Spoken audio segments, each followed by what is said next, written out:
n'isi y'abikunda. Ntabwo Imana izambaza ibiro by'inyama nariye, ntabwo izambaza ibiro by'amafi nariye, ntabwo izambaza ibiro by'amafiriti nariye, izambaza umumaro nagiriye abandi muri bikeya yampaye cyangwa byinshi. Haleluya. Icyo nicyo twita ubuzima buhesha Imana icyubahiro. Nari usanga umuntu akubwira ngo ariko ngo ubonye amafaranga ngo kagura imodoka nziza fine niyo mfite iragenda, ngo iyo ubonye amafaranga ngo ugafata holidays ukajya muri Maldives, sinzi naho ziherereye ariko ndazizi uretse ko sindajyayo.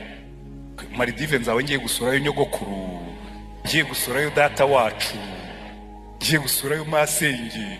Amafaranga ngo mfata amafaranga nyajyane Maldives nsize hano abantu batajya mu ishuri, nsijya abana batiga, nsijya abana batigize naruhukiye iwanjye se. Ayo rero kujyana Maldives agashyira umwana mu ishuri nawe akazamenya ko ari umuntu wabayeho ugira neza. Kuko iyi si tubamo n'isi y'abirebaho, n'isi y'abikunda.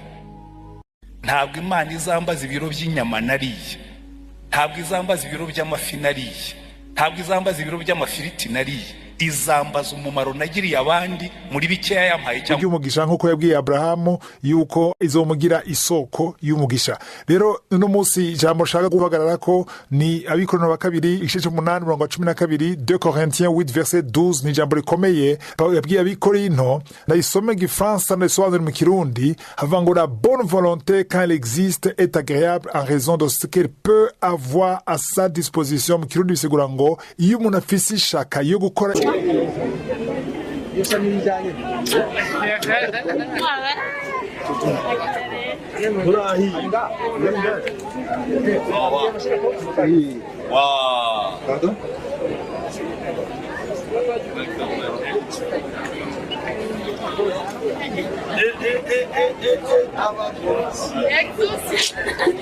Ça va?